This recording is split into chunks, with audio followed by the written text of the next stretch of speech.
नमस्कार, मी संदीप चव्हाण आणि आपण पाहताय टॉप न्यूज मराठी। पुण्यामध्ये 2 दिवसांपासून एक संयुक्त अतिक्रमण हटाव मोहीम सुरू आहे।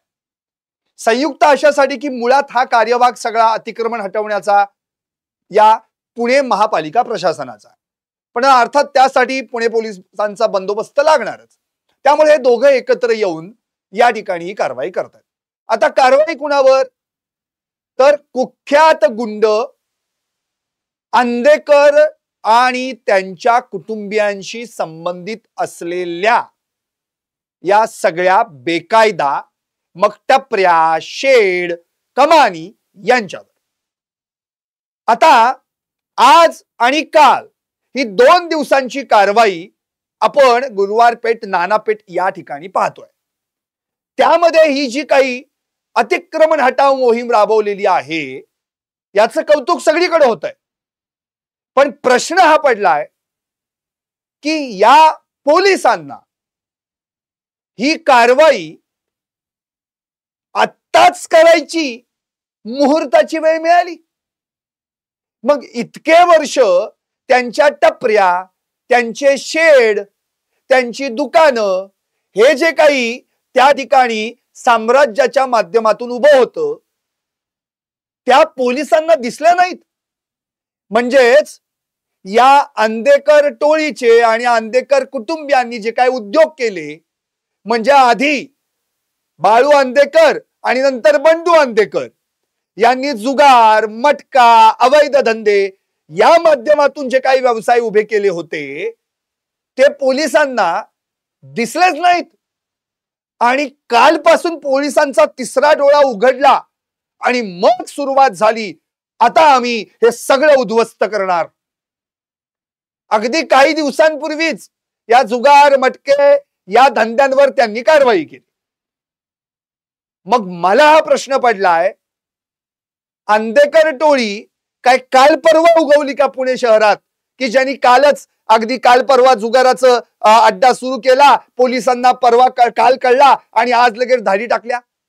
नाही, अहो अख्खं कुटुंब अंधेकरचं या जेलमध्ये आहे। आणि मग आता ती संधी शोधून पोलिसांनी त्याच्या एरियात जाऊन त्याचे जेवढे काय अड्डे आहेत, साम्राज्य आहे, ते नष्ट करण्यास सुरुवात केली। खरं तर प्रश्न हाच उरतो, 12 वर्षांपासून हा अंधेकर गणेश पेठेतील मच्छी मार्केटमध्ये मासे विक्रेत्यांकडून हप्ता वसुली करत होता, दरमहा 15 ते 20 लाख। 12 वर्षात 20 कोटींची खंडणी वसूल केली आणि आता तुम्ही त्यांच्यावर गुन्हे दाखल करताय। मग 12 वर्ष पोलीस काय करत होतं? म्हणजे 12 वर्ष अंधेकर काय करतात हे पोलिसांना माहित नव्हतं, नंबर 1। 12 वर्ष अंधेकर काय करतायत हे पोलिसांना माहित होतं, पण जाणून बुजून त्याच्याकडे कानाडोळा केला जातो, आता नंबर 2। आणि 12 वर्षानंतर पहिल्यांदाच असं कळालं की या ठिकाणी अंधेकर टोळी या सगळ्या मासे विक्रेत्यांकडून हप्ते गोळा करतेय, आणि मग कारवाई नंबर 3। म्हणून माझं लाईव्हच आहे, आज दिसली का कमान? 12 वर्षे हप्ते वसुली, पुणे पोलीस झोपले होते काय? अहो मुळातच अंधेकर कुटुंब आणि त्यांच्या घरातले हे पुणे महापालिकेत 88-89 पासून नगरसेवक राहत आलेले आहेत। वत्सलाताई अंधेकर झाल्या, वत्सला अक्का, नंतर त्या महापौर पण झाल्या, नंतर उदयकांत अंधेकर नगरसेवक झाले, राजश्री अंधेकर नगरसेवक झाल्या, वनराज अंधेकर नगरसेवक झाला। मग हे एवढे सगळे नगरसेवक झाले, याचाच अर्थ त्या काळात नगरसेवक आहे म्हणून त्यांच्या अतिक्रमणावर कधी हातोडा नाही आला पालिकेचा। आणि याच दरम्यान ही हप्ता वसुली चालू होती, त्यावेळी अमुक तमुक कोणत्या तरी पक्षाशी संबंधित आहेत म्हणून, नगरसेवक आहेत म्हणून पोलिसांनी पण त्याच्याकडे कानाडोळा केला, असं म्हणायचं का? याचाच अर्थ ही सगळी मिलीभगत आहे। सगळे पॉलिटिशियन्स, यांच्या संबंधित असलेले पालिका प्रशासन आणि पुणे पोलीस, या गेल्या 12 वर्षात कधी तुम्ही हात नाही लावला, ना कमानीला, ना शेडला, ना आणखी कुठल्या टपरीला. आणि आता अचानक वनराज अंधेकरांची कमानच थेट तुम्ही क्रेन लावून खाली पाडलीत. ती पण तुम्हाला आजच दिसली का हो? काय परवा उभी केली ती का? वर्षभरात दिसली नाही? अहो, हे जे सगळं चाललंय ना, हे फक्त आणि फक्त आता एक संधी मिळाली म्हणून. खर तर अंधेकर टोळीचं साम्राज्य गेल्या 12 वर्षात उभं काय राहिलं, कुणी उभं केलं, त्याला कुणी हातभार राहिला, त्यांची पहिली नावं शोधून काढली पाहिजेत. मग ती पालिका प्रशासनातली असतील, राजकारणातली असतील किंवा पुणे पोलीस प्रशासनातली असतील. कारण की या सगळ्यांनी मिळून या साम्राज्याला आज जे सुरुंग लावायचं ठरवलंय ना, याच्या आधी हे साम्राज्य उभं करण्यात यांचा देखील हात होता. कारण आतापर्यंत 12 वर्षात या अंधेकर टोळीचे उद्योग धंदे तुम्हाला दिसले नाहीत. गेल्या 12 वर्षांमध्ये या अंधेकर कुटुंबानं गणेश पेठ मच्छी मार्केट मधील मासे विक्रेत्यांकडून हप्ते वसुली केली. त्यातनं 20 कोटी रुपये खंडणी आतापर्यंतचा सगळ्याचा काही भाग बघितला तर त्यांनी वसूल केली. अर्थातच ते बिचारे मासे विक्रेते, त्यांना त्यांचं पोटपाणी सांभाळायचंय, त्यांना त्यांचं कुटुंब वाढवायचंय, त्यांना त्यांचं कुटुंब चालवायचंय. अशा वेळी बाबा हे घे 4 पैसे, पण बाबा मी मोकळा. 12 वर्षात एवढी दहशत या अंधेकर कुटुंबाची, या अंधेकर टोळीची त्या गणेश पेठेतल्या मासे विक्रेत्यांवर होती. एका सुद्धा पोलिसाकडे या बाबतीत तक्रार आली नाही. बर, ते बिचारे गरीब, जीवाला घाबरणारे म्हणून त्यांनी तक्रार केलेली आहे, मान्य आहे. पुणे पोलिसांकडून स्वतःहून पुढाकार घेऊन कधी याचा विचार केला नाही? पुणे पोलिसांचे खबरी, इंटेलिजन्स काय करत होते का 12 वर्षात आत्ताच कुठेतरी कळालं की अंधेकर टोळी यांच्याकडनं पैसे वसूल करून घेत होती म्हणून? अहो, या सगळ्या प्रश्नांची उत्तर हवीत. उगाच ऊर बढवून घेण्यात काय अर्थ नाही, पाठ थोपवून घेण्यात आणि ऊर बढवून घेण्यात अर्थ नाही. बघा बघा आम्ही कारवाई केली आणि आता कुणी पुढे यावं आणि बिंदास तक्रार करावी. अहो, हे झालं फक्त अंधेकर टोळी संदर्भात. आणखी बऱ्याच टोळ्यात पुण्यात परवा स्वतःच पोलीस उपायुक्त निखिल पिंगळे यांनी सांगितलंय 99 टोळ्या कार्यरत, त्यातल्या 11 मोठ्या आणि 88 छोट्या. यांची दहशत ज्या ज्या परिसरात आहे त्या ठिकाणी पण जाऊन बघा की तिथं त्या ठिकाणी यांच्याकडून हप्ते वसूल तर केली जात नाही ना. यांची कुठं अतिक्रमणात पत्र्या, शेड, काय टपऱ्या बिपऱ्या तर नाहीत ना. हे सगळं उद्ध्वस्त करायला पाहिजे. मग अंधेकर टोळीवर जसा त्यांच्या साम्राज्यावर हातोडा चालला तसा इतर टोळ्यांवर पण हातोडा चालला पाहिजे. दुसरी गोष्ट, फक्त टोळ्यांवर नाही, जे कोणी अतिक्रमण या नावाखाली ऑक्युपाय करून ती जागा स्वतःची समजून वापरत असतील अशा सगळ्यांवर हातोडा चालला पाहिजे. मग ते राजकारणी असे ना का, आणखी कुणी प्रतिनिधी असे ना का, काय फरक पडतो? कारण मग आतापर्यंत 12 वर्षात यांच्या या अतिक्रमणावर हातोडा का चालला नाही? का तर ते नगरसेवक होते म्हणून, प्रतिनिधी होते म्हणून, का टोळीतले सगळे म्होरके होते म्हणून?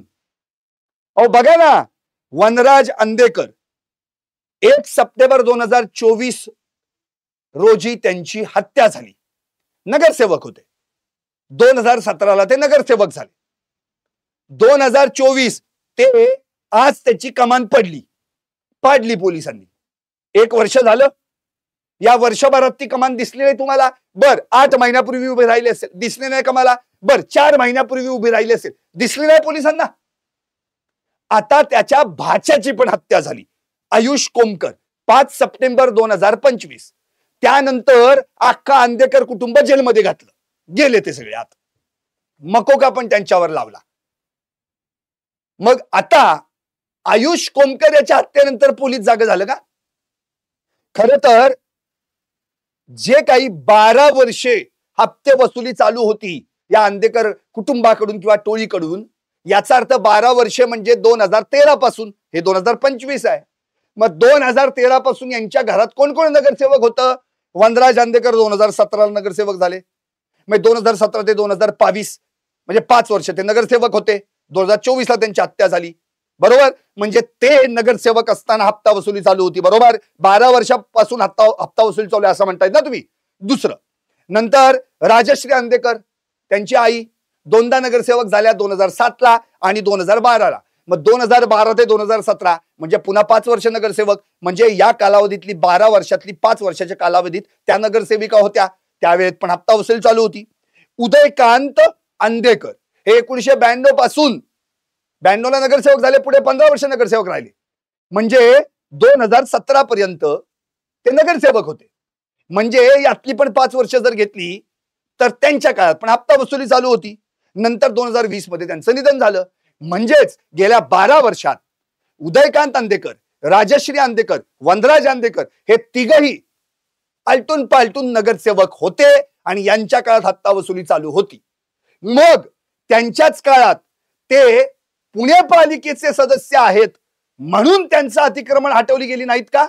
किंवा ते अंधेकर टोळीतले आहेत म्हणून पुणे पोलिसांनी या हप्ते वसुलीकडे कानाडोळा केला का? उत्तर काय? याची उत्तरं मिळाली पाहिजेत पुणेकरांना. कारण गेल्या 12 वर्षांमध्ये जे काही घडलंय, जुगार, मटका, दारू, खंडणी, सगळं काय काय काय बंडू अंधेकरांनी त्यांच्या टोळीनं केलेलं आहे. त्याच्याकडे कानाडोळा का केला गेला? काय करत होते त्यावेळेचे तत्कालीन एसपी? काय करत होते त्यावेळी पोलीस? आत्ताचे पोलीस, पुणे पोलीस आयुक्त अमितेश कुमार यांची इच्छा आहे की पुणे शहरात पूर्णपणे गुंडांचं व्हाईट वॉश करायचं आहे. अतिशय उत्तम इच्छा आहे. पण त्याला साथ देणारे त्यांच्या सोबतचे पण पोलीस असले पाहिजेत ना. त्यांचं काय?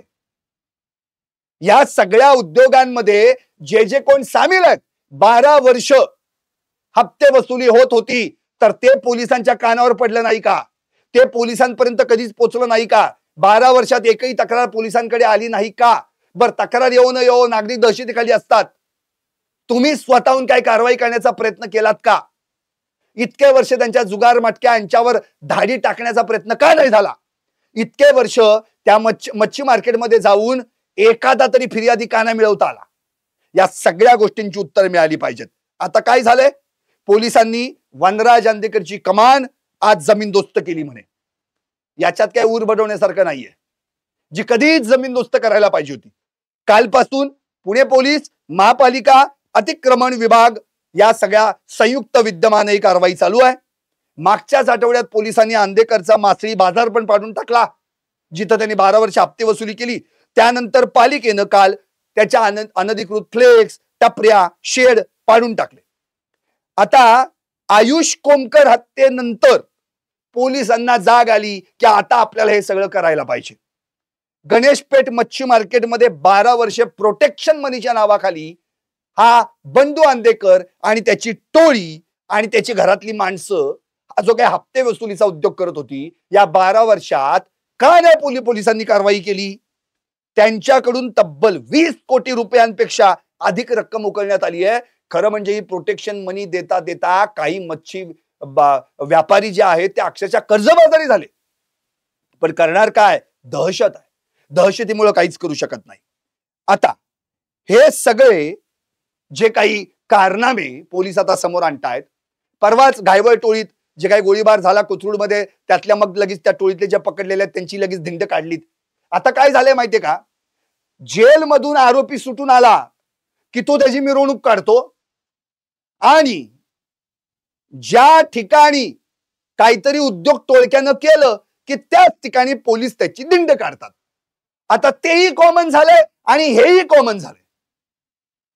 धिंड काढलीत तुम्ही एखाद्या ठिकाणी, एखाद्याची खूप चांगलं केलं, पण त्यामुळं इतर गुंडांवर जरब बसली असं झालंय का? गजा मारण्याने जी तळोजा कारागृहातून त्याची पुणे महामार्गावरून अगदी 600 गाड्यांच्या ताफ्यांसह मिरवणूक काढली होती, त्याच्यानंतर कोणीच मिरवणूक काढली नाही का?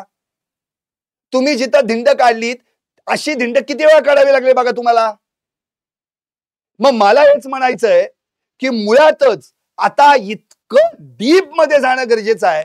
या गुंडांना ठेचून काढणं हे अत्यंत गरजेचं आहे. तो कुठल्या टोळीचा आणि कुठल्या नाही याचा संबंधच येत नाही.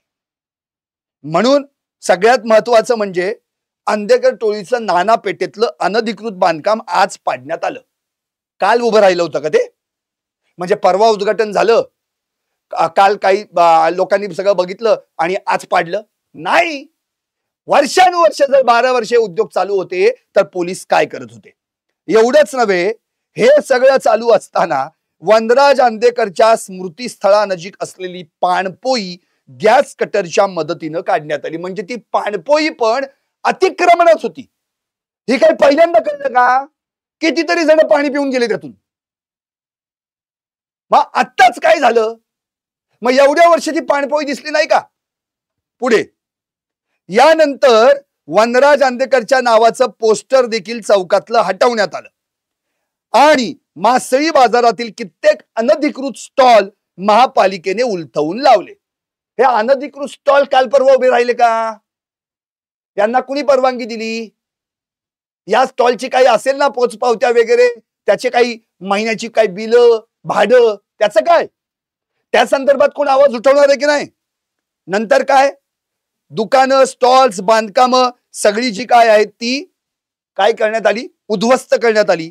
आणि मग यांच्या विरोधात खंडणी, जीवे मारण्याची धमकी, संघटित गुन्हे करणे, संगनमताने गुन्हे करणे अशा कलमान्वये गुन्हा दाखल करण्यात आला. आता मुळातच या टोळीतले जे म्हणजे आता जे 6 जण जे आहेत ज्यांच्यावर आता गुन्हा दाखल झालेला आहे, त्यामध्ये स्वतः बंडू अंधेकर तर आहेच, पण त्याच्या जोडीला बाकीचे कोण आहेत ज्यांनी 15 ते 20 लाख रुपये खंडणी उकळल्याचं या ठिकाणी दिसून आलंय. त्यांची नावं देखील समजून घेणं अत्यंत गरजेचं आहे. अर्थात त्यामध्ये जे कोण उपस्थित होते तर त्यामध्ये सोनाली अंधेकर, वनराज अंधेकर याची पत्नी, हिचं देखील नाव आहे. आणि शिवराज उदयकांत अंधेकर, शिवम अंधेकर, अभिषेक उदयकांत अंधेकर, बंडू अंधेकर, कृष्णा अंधेकर या 6 जणांविरुद्ध हा गुन्हा दाखल करण्यात आला.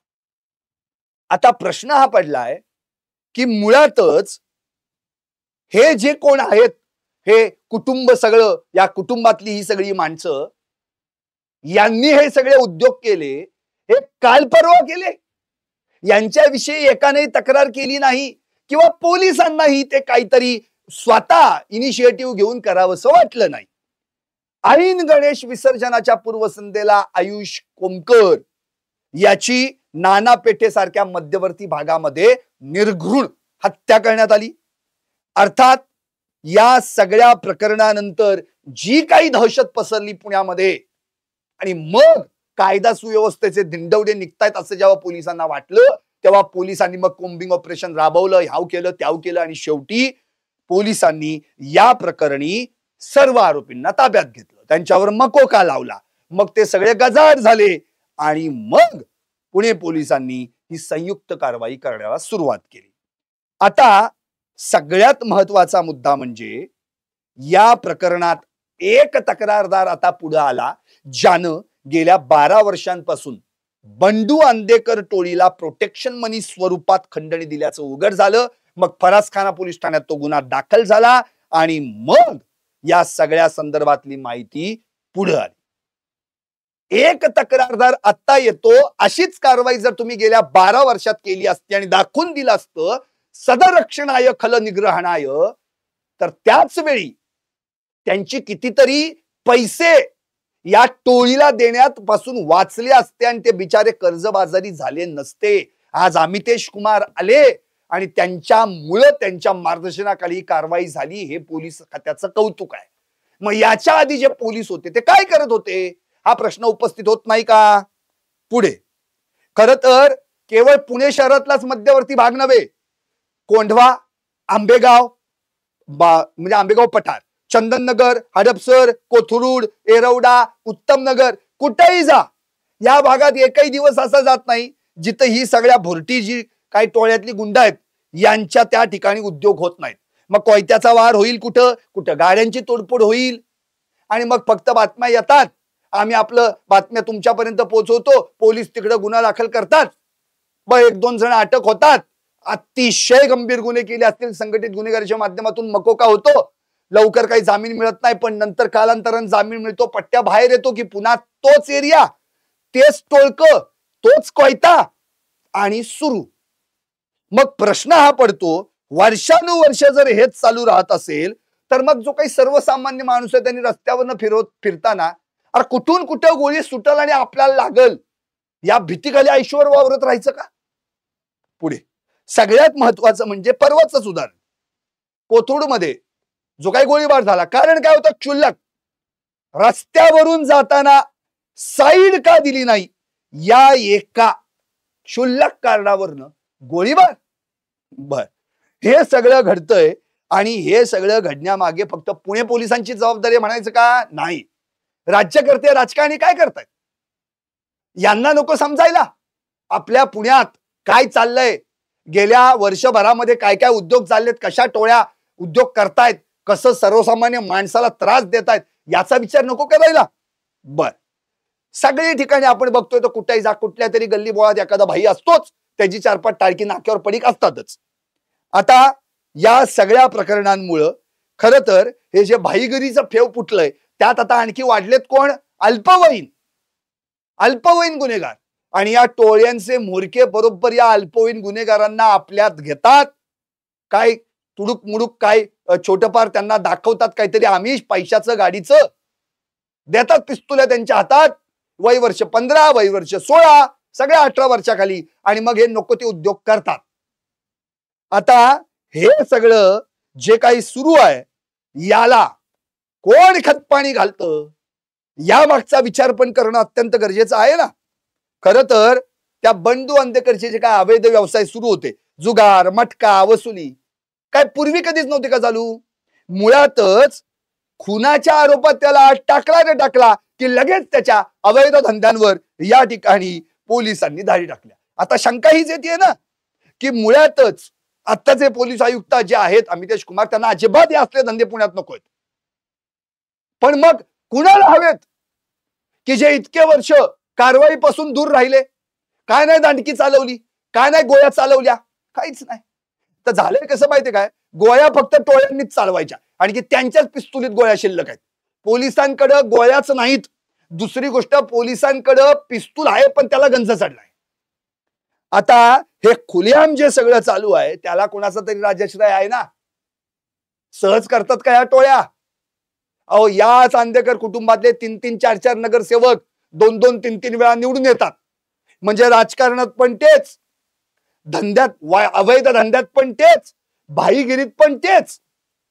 आता हे सगळं जे काही चाललंय या सगळ्या प्रकारावर खर तर कारवाईचा बडगा चालवणं अत्यंत गरजेचं आहे.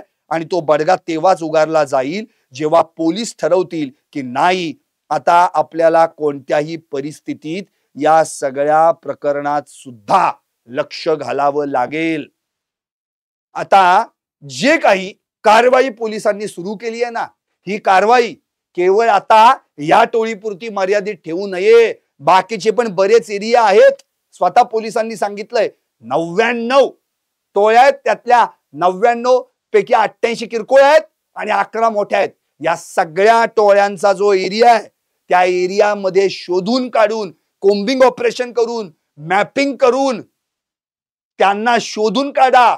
त्यांच्याकडून कुठं काही हप्ते वसुली चालू आहेत का, त्यांनी कुठं काही अतिक्रमण उद्योगात केलेत का. आणि दुसरी गोष्ट म्हणजे याच्यात जर कोणी राज्यकर्ते असतील तर त्यांना पण सोडू नका, कारण की राजाश्रय मिळाल्याशिवाय या पुटकळ गुंडांना हे असले उद्योग कधीच करता येत नाहीत. म्हणून अमितेश कुमार साहेबांचं कौतुक आहे, त्यांच्या टीमचं कौतुक आहे. ही कारवाई अशीच चालू राहील, त्यांनी इशारा दिलाय, उत्तम आहे. पण आता यापुढं पुणे पोलिसांनी जी काही जागा होण्याची भूमिका घेतलेली आहे ती आता जागतीच राहावी. आता यापुढं पुण्यात कोयता चालणार नाही, आता यापुढं कुठं गोळीबार होणार नाही, याची हमी पुणे पोलिसांनी पुणेकरांना द्यावी. आणि जे काही गुंडांनी अवैध साम्राज्य वाढवून ठेवलंय ना, जसं अंधेकर टोळीच्या साम्राज्याला सुरुंग लावला तसाच सुरुंग इतर टोळ्यांच्या साम्राज्याला सुद्धा लागला पाहिजे. आणि त्यांच्या बुडाखाली जर कुणाचे राजकीय हात असतील तर ते हात सुद्धा बेड्यांमध्ये दिसले पाहिजे, तर आणि तरच या पुण्याला पुन्हा एकदा आपण सांस्कृतिक वैभव प्राप्त करून देऊ. नाहीतर विद्येचं माहेरघर बघता बघता टोळ्यांचा आगार व्हायला लागलंय. या टोळ्या पहिले निस्तनाबूत करण्यासाठी आता पोलिसांनी दांडकी आणि पिस्तुलींचा वापर करायलाच हवा. पात्रा टॉप न्यूज मराठी, आपला महाराष्ट्र, आपली बातमी.